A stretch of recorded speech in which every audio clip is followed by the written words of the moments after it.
Welcome to Big Blend Radio with Nancy and Lisa. We are very excited to have leading trust expert Lea Brovedani join us today to talk about the insights from her brand new book. It's called Trust Me, Restore Belief and Confidence in an Uncertain World. It shares simple, powerful strategies to help you become the leader that clearly recognizes who you can trust and shows others you can be trusted. Of course, you can get it on Amazon, on all those great online stores, but I encourage you to go to her website. She's got great resources, tools, other books, videos. Her website is leabrovedani.com. I'm going to spell that out. It is LeaBrovedani.com. Lea Brovedani. Lea, welcome. How are you? I'm great. Thank you so much. Nice to meet you and Nancy finally. I know. We've been kind of talking back and forth, and we've been traveling around the country. And I believe you're based in Pennsylvania, right? Yes, right now I'm a transplanted Canadian living in Philadelphia. Oh, okay. Philadelphia. Now, Nancy and I love to travel to parks and historic sites, but you are in Philadelphia, a place that I'm very excited about. Hopefully getting there one of these years. We say yet on everything. We haven't been there yet because you have so much history surrounding you in Philadelphia. That's an important area to go if you want to know about American history. Yeah, it's been fabulous. I mean, one of the things that I used to see the same thing happen up in Canada. The people who see more of the historical sites are people who visit. So we've taken advantage of being here and have gone to just about all of the sites. And it really is a fabulous city to live in. Awesome. That's awesome. cool. I Yeah, know. that's really cool. I know, and you got Benjamin Franklin land. That's my thing. I'm all into like his history. He's funny, and look, that's a good example of trust because of his relationships, what he built with France. Was very, very important role for America in international relations. And America wasn't doing so well with France at one point, but it was really Benjamin Franklin who did it. And that's because of his relationship. So very interesting to talk about trust. I think it's a undiscussed topic, quite frankly. I don't think people talk about the importance as much as they should, and it really does boil down to that, and it's not something you build over in one day, right? Yes and no. You know, Okay. you look at some of the things that happened. I flew into New York shortly after the towers fell, and I can tell you that it was a time when people were establishing trust very quickly. So it's interesting how when things happen, we let down a lot of our guards and we welcome people in, and trust is established much faster. But it's just one of the little asides of trust that usually, yes, it takes years to build it up because you're looking for things from people. I agree. And trust also comes from, some people don't trust people. Like, I don't trust anybody. There's that saying, they have to earn my trust and all of that. And I often wonder if that comes from what they've been through in life that they adopt. I think it absolutely does. And I think that there are some people, it's interesting. I do a little exercise with some of the leaders that I've worked for, and I call it the circles of trust. And at the very center are all of the people that you trust implicitly. So it could be, you would share your deepest, darkest secrets and not be hesitant at all. You know that they can be trusted with all of the information. And then it moves outside of that. So then it's gets to people that are friends, and you might trust them with some things, and outside of that are acquaintances, and it keeps going out from there. So if you can visualize that, at the very outside of that circle are people that you haven't established trust with at all. And I find that most people are reciprocal. So people will trust you to the same extent that you trust them. Not always true, but usually true. So if you want to know how people trust you, think of how you trust them. That's a good point. Go ahead. I was just going to say, my grandmother taught me to look at your fingers, and you're either going to have 5 people you can trust or 10, and no more than that. I don't know why it's about your fingers, but that's what she used to say. If you're going to go and have more than 10 people you implicitly trust, that you've probably got too many. Interesting. Yeah. Yeah. And I think that there's that kind of makes sense to me, that there are people. I think I have a lot of people that I trust, but those people at the very inner circle, which would probably be what your grandmother was talking about, there are fewer people in that very inner circle that you can trust deeply. Mm. But a lot of people have, when I talk to people, have really interesting ideas on what trust is and what trust isn't. Mm. What led you to the world of trust? Because this isn't your first book. You've done quite a number of books, and also, you're award-winning. You've got the top thought leader in trust by Trust Across America back in 2017, 18, and 19. So you've been doing this, for over 10 years and speaking around the world. What was it that you said, okay, I'm going to become a trust expert? Because I think you get to be the first trust expert I've ever, connected with, and I didn't even know that there's an organization around trust. Oh, and because it's what I do all the time, there are so many people that talk about trust, and Trust Across America. Barbara has done just a great job, and Barbara Kimmel, has done a great job of connecting trust experts from across North America. So when we have meetings, I'm listening and talking to a number of people who have made this their life's work. But you asked how I had gotten into it, and I started studying emotional intelligence when my kids were little. Mm. So I was doing my practicum in adult education, and I had to do a training program to finish graduating. And I decided to do it on emotional intelligence because I wanted to give back to my children's school. So I started studying that. And all of the work that I have done in trust came through that lens, and all of the work that I did in emotional intelligence, because I could see how people responded Mm. to others had a lot to do with how much they trusted. So I was curious, and whenever I'm curious, I jump down a rabbit hole and then just investigate all of the warrants. So it really came from my work in emotional intelligence. And then I found out it was so much more. So trust is exceedingly simple and extremely complicated. It's both. Mm. And it's a foundation, I think, for things, Yeah. and when you look at businesses, you've got to look at the trust between the employees, the leadership. Yeah. It's that those dynamics of the relationship, and then also with clientele. And I think it's really interesting as we become this automated society where we're taking away that relationships between a customer and the employee. Like when you go to a grocery store, how many times do you actually talk to someone who works there now? Now you go to a machine and check yourself out. And I wonder about that when we start not having those relationships, we're taking those away. Does that kind of diminish trust a little bit, chink by chink, as, for the company that we're shopping from? Well, I think that you don't form any tight connections. Like, I'll give the example of the little bookstore that's close to us. If I want to buy a book, like a hardcover book, I Mm. walk into Open Book and talk to Lynn, who runs the bookstore. Mhm. I've developed a relationship with her, and I trust her because she knows me. And if I go in and say, "Hey, Lynn, I just finished this book," and it's usually one she's recommended, "what do you suggest next?" That relationship has been developed. And even though I might be able to get it on Amazon, Mm. or I could go to another big box store, the relationship that I've developed with her is one of trust. And so I end up going there and buying from them. And I think when we lose that relationship, the businesses suffer because they don't have people who are coming as repeat buyers. So developing a trust relationship is really important because it has everything to do with developing loyalty as well. Well, Exactly. it comes across very strong and clear when you go into a big box store and you can't talk to a cashier, you can't even ask for help. You're directed to a screen.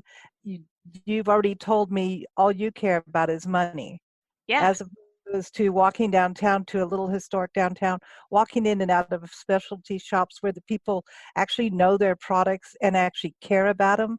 That's their passion. That's why they're in business. There's a yeah. big difference between that and Walmart, for example. And then even expand on that when you look at some of the larger companies. If you are working for a boss and he comes in each day and he knows you by name and says hello, I mean, Mhm. something as simple as that, rather than someone who comes in head down, walks straight to their office, doesn't acknowledge anybody. Which one do you feel cares about you, and who are you going to trust has your best interests at heart? So The second one is scary because he might just come out with a gun. oh, Oh, well, yeah. Well, no, really, it happens these days where people go in, they're angry about something, and if you look at their body language, you could maybe pick up that something really horrible could happen.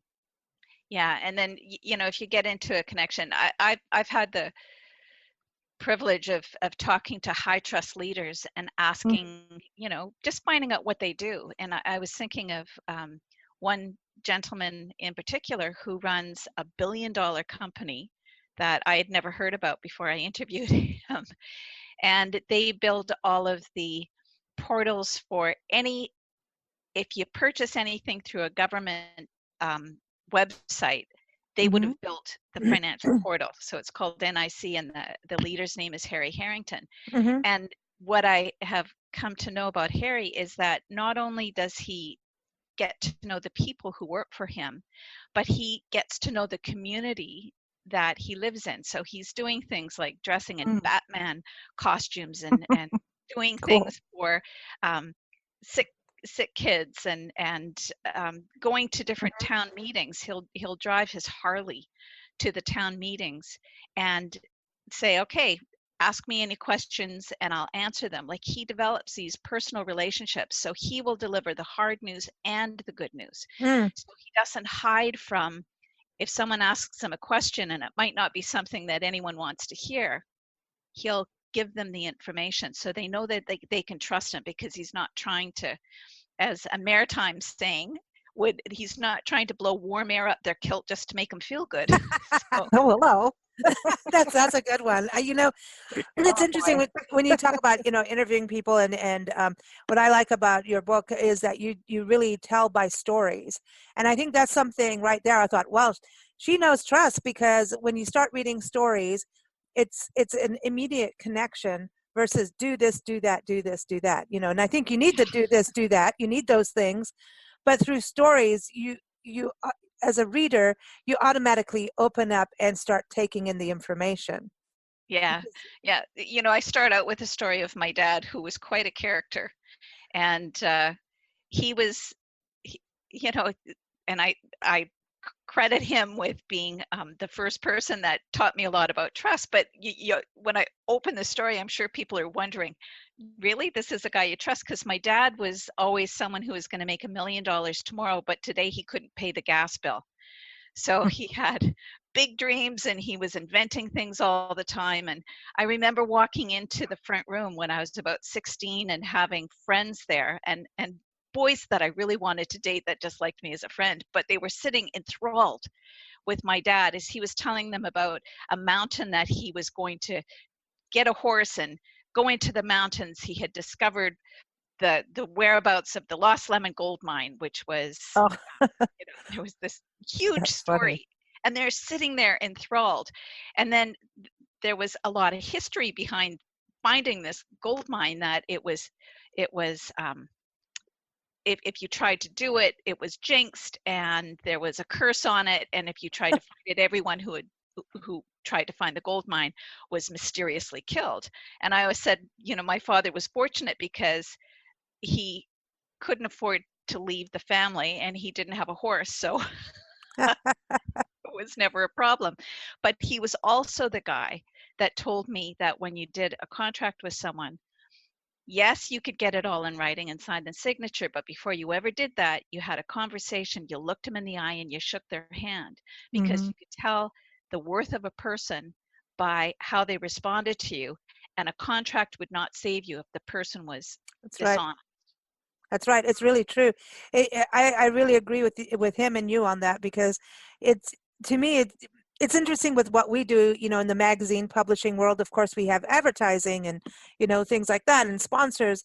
And it is always if you do not have that relationship with your client, your partners, um, that that contract is going to go away. And sometimes you can't really develop it. They just, here, I'm doing my budget, here, do this, do that, and I already go like, no, no, I know this isn't going to end well, and it's got nothing to do with anything other than if you do not have that contact, that connection. Like even at the beginning of our conversation here, we got to all see each other in a little video chat and say hi, and that gave us that immediate Yeah. connection of who we are. It's really interesting in the world that we have today with all this technology, and how people now can do things with being able to see each other and all these video chats features that we have. There was a time frame in between when the internet came out that people stopped having conferences and going to conventions, and big meetings kind of tanked for a while. And then people realized, oh my gosh, we need to have that personal connection back. And now, luckily we do have these video features, but you still want to go and physically meet the person. You Yeah. want to go into their store, you want to go into their business, and there's something about that I think that we really can't take away, because isn't it go down to that body language, like your dad was saying about the eye, look him in the eye, shake their hand. Even a handshake tells you a lot Yes. about someone. Yeah, absolutely. I mentioned a little bit about Barbara Brooks Kimmel, who had started Trust Across America. And, we've had conversations on a number of occasions, but when I first met her, it was all over the phone. And I think I've been dealing with or working with them for 4 years now. And whenever possible, I like to have either a Zoom call or a Facebook call with her, because otherwise I don't feel like I get to know the actual person. Mm-hmm. And she has said the same thing, that, like her initial response is they're just having people say, trust me, this is what I do. Oh, that's a flag to me. And when people say trust me, I'm like, especially if you're dating someone who keeps saying that, ladies, Oh, run for Yeah, the hills. absolutely. Which is, someone said, when I started naming the book, someone said, you can't name your book, trust me. And I went, well, actually, that's what I want to do, because it really usually means the opposite. So I want to actually have a book that speaks to the truth. Mm. And so trust me is about restoring that belief, that imagine if someone said, trust me, and you actually could. And then it's going through all of the stories and all of the things that you can do and the things that you need to look at, because most people don't say, well, I'm going to do something to really screw up the trust with this person. It's the small things that you don't think of that you do that breaks trust. Mm.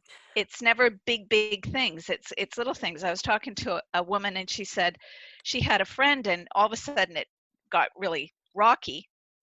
She couldn't figure out what the problem was.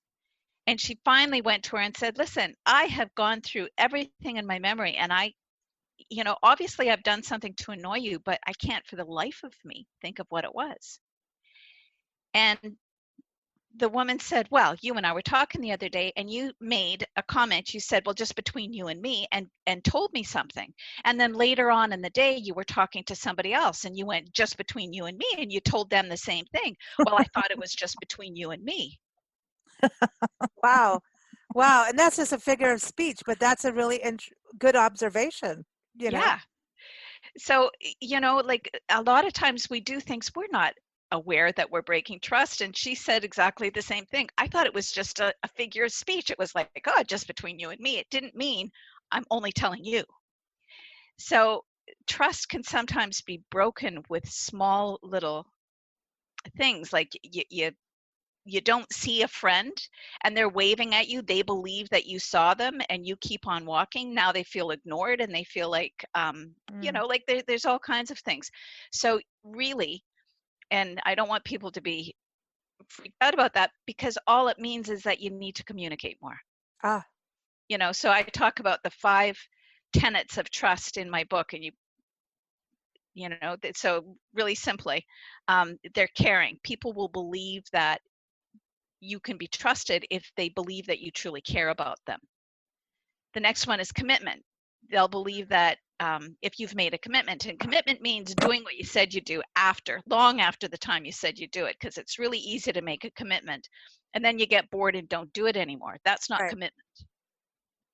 And Right. then, consistency, making sure that what you say and what you do match. So people who lie aren't consistent because what they're saying they're doing and what they do don't match. Mm-hmm. For sure. Competence. Can they actually do what they say they can do?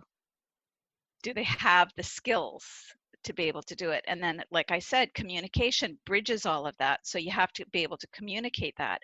But out of them, it's really interesting that Harvard Business Review, when they did a study, they found that the most important tenet out of all of them was caring.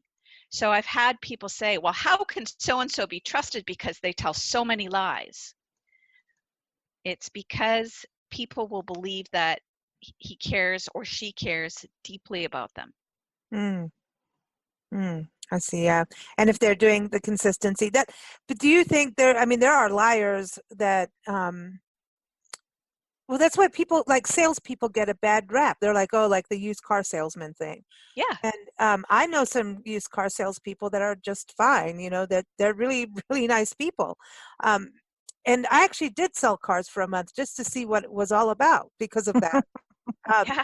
I did, and That's I How was is it? terrible at it because I was bored and I really didn't care about the engines. Or people were like, how many, what, I don't even if V6 V8, I don't even know what the V stands for, and they'd go, is it a V6? And I said, oh, let me show it to you here, and obviously, I didn't belong there because I really couldn't. I didn't care, right? I really didn't care. Well, But maybe competence was a little shaky on the, all of I the knowledge around the I was car. bored. I was really, really bored, and it wasn't my thing. But I really wanted to see, well, are these people so terrible? And of course, there's the high pressure people, but sales does have that. I Yeah, think people have a fear of salespeople because of manipulation, and thinking that you're gonna like they're a witch doctor and they're gonna trick you into this and that. But it's well, really, it's that the slick words. yeah, yeah, yeah, and you know, th- really, it's about helping people find what their needs are, and that's what a good business is you know doing something, keeping that consistency, caring about your product, having integrity in what you yes, say yeah, and do, well, everything you're talking about, and having a commitment to your clients, your product or your service, but you're filling that need. And so sales have to happen, but it isn't necessarily trickery. It's about knowing how to read people, right? It is that emotional intelligence like you were talking about earlier. And so I yeah, think that's the interesting thing, is people getting to understand and have that communication, but it comes down to caring. But there are liars out there there's snake oil salesmen out there still, so yeah, they kind of know what you're teaching, right? So it's important that as an individuals that there's you know people that you go on a date on the romantic side, and they're playing around with 10 other women or whatever. You know what I mean? And they know how to manipulate them all. So there is that where they understand these laws and how to do it. And then it's up to us as individuals to know it for our personal and professional life, I believe, so that you can be aware of when someone is in the trickery zone, should I say. yeah. And there's the Russian proverb that Reagan made famous, which was trust but verify. Mm, And you can trust, and that's what I see. It drives me absolutely crazy. I don't know about you, Nancy and Lisa, that all of this information that is sent out on social media that is just not true. I think you just And pushed Nancy's button right there. it, it doesn't take that long to check. In my book, I just give some sites, and there are really legitimate sites, and their whole purpose is to verify truth. And so they will go through and some of them, and then there's sites that discredit the crediting sites. So it gets very confusing.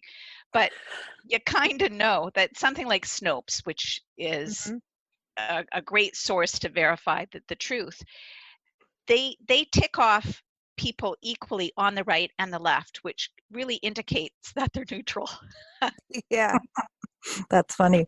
You know, I think there's such a thing as if I want to know something, I'll go research it. I'm not going to go on social media to find out what everybody says. I really don't care what they say. I really don't. I want to go find out what I need to know when I need to know it. And it just takes a lot of clutter away from a subject that you're trying to learn about. So, and there are all sorts of university sites that pretty much can be trusted for real Yes. knowledge. You know, the rest of social media is just for fun, and I think that's great. But if I really want to know something, I'll go find a book or a website or a library or something where the information is verifiable. Hmm. Yeah. Yeah. It, And that's one of the things. There's, and then even people trust opinions that are close to their own. That's just that's right. the way we Yeah. are. And so Yeah. if you want to get a neutral opinion, there's a great online site called allsides.com. Hmm. Do you know of it? No. I think I've run across that a couple times, just in researching different things to see, well, this can't possibly be true. It just doesn't make, there's no common Are sense you to it. going into politics, Nancy? Well, that doesn't make any sense at all. So, Well, it's, like you can look at all sides, and what it does is it tells you the facts. So this is what happened, and then here's what this newspaper said about it, and here's what this newspaper said about it, and they will show the bias. Is it Mm, right-based, or is it left-based, or is it central? mm, So then you can start getting an idea of what news places that you can go to get kind of, it. Do you remember Walter Cronkite? And that's the way it oh, is. yeah, yeah, And I think we miss people like the Walter Cronkites of the world who gave us the facts and let us make up our own decision. exactly, Now we exactly. no longer have Hmm. people. We have people who spout their own opinion. They don't give us the facts, they give us their opinion. So And okay, I now think I'll get off my soapbox. no, Nancy, you and I'll have to go politicking together. I know, but I think this is a big problem, and it's not just in politics. It's in, the way business is being run, and that there's, I think, in the professional world, we are lacking trust in so many ways. I remember, the whole transparency thing has gone out of the window for politics, for business. Yeah. It's gone out the window, and and I think it's interesting too with the internet because people can hide behind the internet. Like oh people go into yeah, chat rooms, they create their little name and put it out there. It's like they can be bullies, and I think we've seen a wave of bullyism. That's my new word of the day. Leism. Yeah, because of this being able to hide. And then if you're a real geek, you know how to find out who that person is. But there's a there is a lack of transparency, and there's more ways to hide. And I think that has created distrust. And I think that is why, like this country right now, and not just this country, it's around the world, Yeah. people are arguing and they're not trusting. It's like, you know, Nancy and I nobody understands what we are politically. It makes no sense to them because we're not following blindly in one leader. We look at issues and we go, does this make sense for that? And as far as we're concerned, we shouldn't have any parties at all. But that's another, that's a utopian society.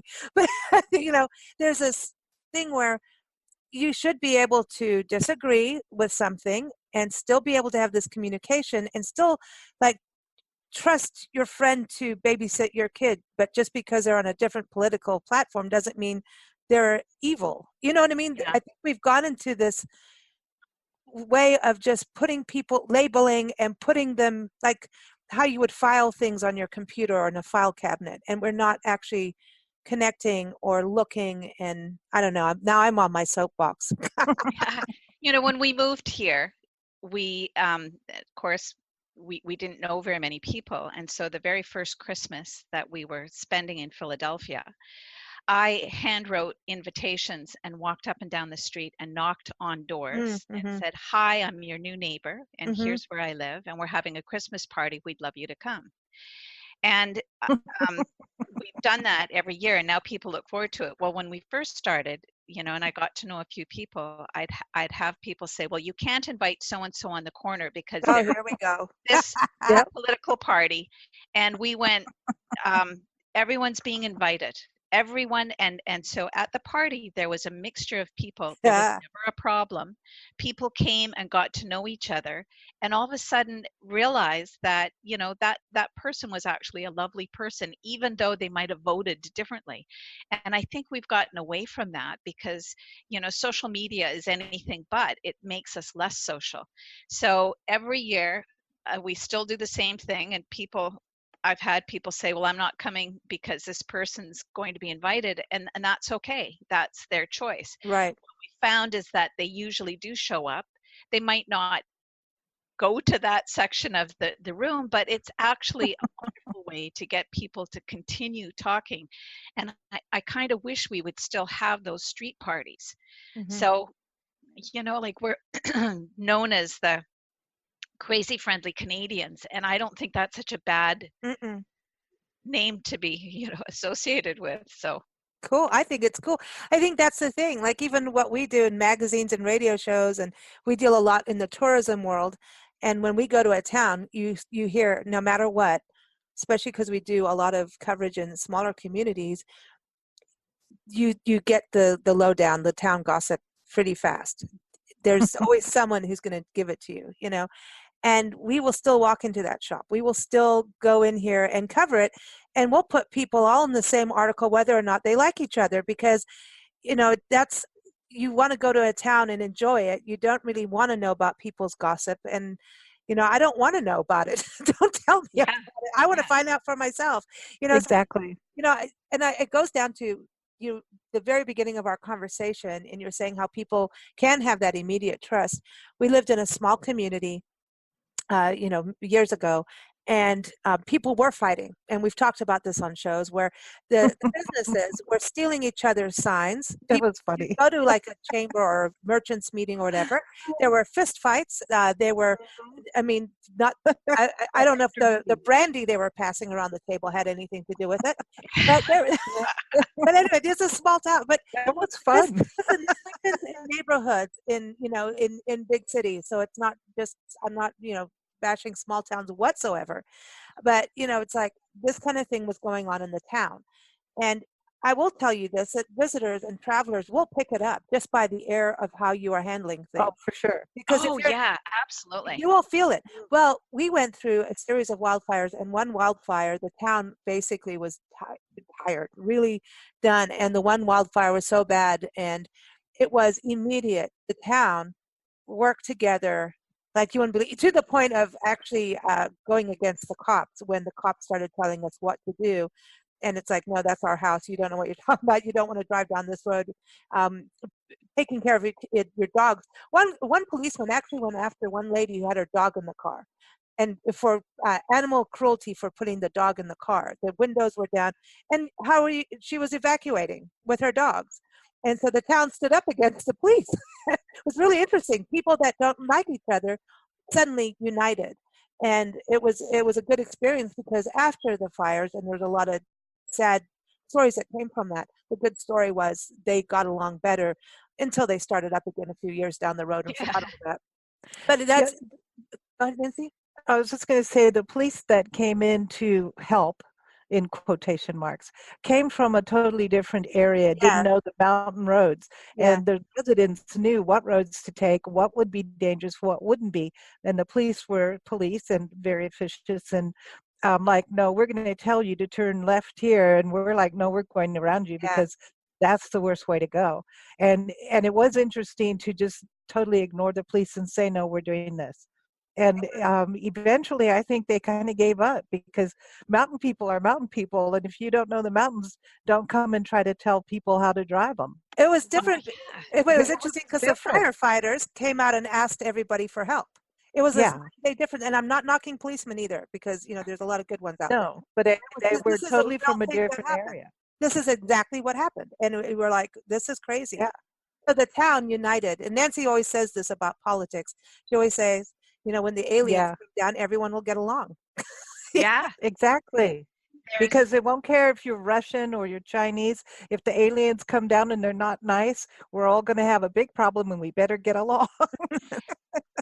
my husband and I have lived in we lived in India for a year, Oh, wow. Yeah. and it was an amazing experience. Absolutely loved it.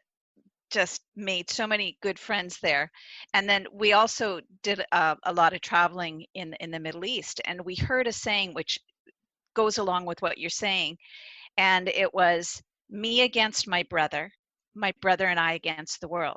So Mm, you will have two brothers who fight, and they mhm. will fight really hard, but it's me against my brother, but against the world we will unite. And so it's the same thing Mhm. that you're saying. So Mhm. um, Hmm. it's what I'm seeing right now is so what I'm hearing is that we really need an alien invasion right now. Right. Yeah, We better be careful. If we're all I on know. computers, they might hear us and come down. Well, okay, but this goes also to when a circumstance happens when it comes to trust. It's I think there's an expectation on trust where people like I'm going back to the dating and the love thing. That's like, oh, I'm in love You're with this stuck on the person. dating thing, Lisa. I know, and I'm not dating anyone. I'm not into it. I'm traveling. I'm busy. But and you can trust me on that. So this is the thing where there's that, oh, this person can never do any harm. There's that emotional thing, and even later, there's this, oh, trust them explicitly. That's it. But there's this expectation. It's actually unfair to do to that other person. You may only be able to trust them for, hey, I know that you know, if my car's broken down, I can trust them to know exactly what to do because they're a mechanic and they know what they're doing.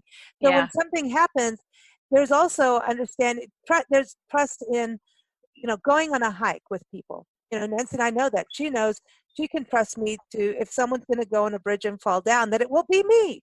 There's this thing where that person, what they're good at, and whether it's funny like that or not, you know what you can trust people for in a situation and in business and in life. You can trust them for this, but maybe not for that. And it doesn't mean you can't trust them for that. That's not their thing. Right. yeah, yeah. Trust is very, very complicated and very simple at the same time. Like Mhm, I will trust my husband with my heart, with mhm, everything. You know, we have a great relationship, but I won't always trust him to get a project finished around the house. There's a joke that I heard, honey, I said I would do it. There's no need to ask me every 5 years. Yeah, exactly. I love that. No, that's funny. I'm going to Yeah, do when that, we Nancy. lived, I'd say we lived in Africa for a while, and we had house girls and house boys. Sorry, people, that's what they were called there. And they were paid, and some lived on the property and some didn't. It just depended. But what I saw there in the community we were in, a lot of the women, mostly British women, who were there for one reason or other because their husbands' work made them live there. Um, they had the house girls and house boys, and they would trust them for everything.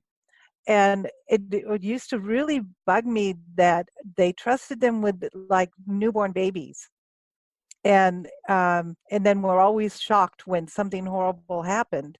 And it was they just because you trust somebody to mop your floor doesn't mean you trust them with a newborn baby.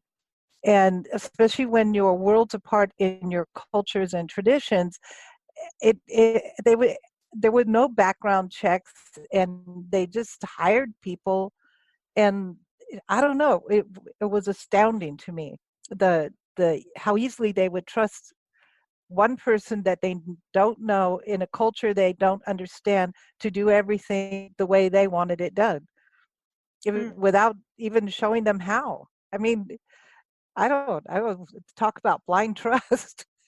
mhm, Yeah, I think it would, my experience in India was got to know each one individually. So there were people that, um, and I approached it very much like I would approach something in North America. So whether it was good, bad, or Mm-hmm. indifferent, Mhm. I don't know, but I've had staff work for me here in North America. I've run companies and had people, and I developed a relationship with them. I found out what they were good at, and Mm-hmm. I trusted them. Just as we said, I trust my husband with my heart, but not with getting pictures up on the wall. But so I would get to know them, get to know their expertise, get to know what they were good at. And once I did that, I felt very comfortable Mm. giving them the same trust that I would give anybody anywhere based on getting to know them. So Right. I think that I agree that you shouldn't give blind trust, but I haven't noticed culturally a difference between who I could trust Right. Yeah. because it was always based on the individual. So I'm thinking of my uh, absolutely, like, we were weeping and holding on to each other. My um, the young girl who worked for us, Pratiksha, Mm. and like, obviously very different economic circumstances. If you come Mhm. from North America, um, compared to the way most people, not everyone, but most people lived in India, you were considered extremely wealthy. So when you had someone working for you, the reason that we were told to hire as many people as possible is that you share your wealth by hiring people. So I got to know her really well, and I trusted her with the keys to our house, and really never, Yeah. the whole time we lived there, I never had any reason not to, and she never disappointed me.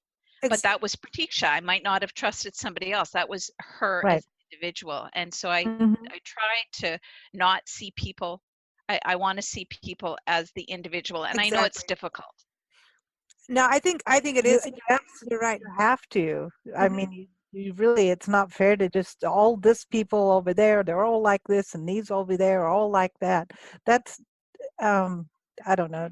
I think that's what happened. It's What we just not saw, true. we saw a lot of Hmm. okay, it, yeah, we just saw how, oh, we blanket people this way, and this is what you're going to do everything, and it was almost like, I don't know, it was horrible. It's kind of like dictatorship. What we saw, some of the way, Yeah.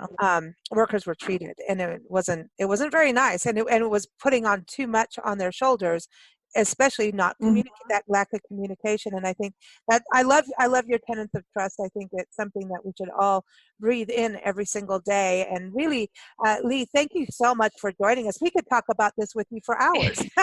Yeah, you could. Been fun. It's been fun. And I think this is really a good read for everybody, not just on a personal level, but also for a business level, and also for decision making when it comes to this, political voting season that we have. Yeah, I'm just saying, it's a good time. I would say, go with what Reagan, the proverb that he told us, which was trust but verify. I think that you Yeah. should go into situations trusting, but if your gut tells you something else, check it out.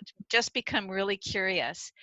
Trust but verify. And I always walk into situations trusting, and I am very, I am not disappointed very often. I can't remember the last time that I walked in, but I do listen to my gut. If I feel like I can't trust somebody, then I become Hmm. curious and I find out more.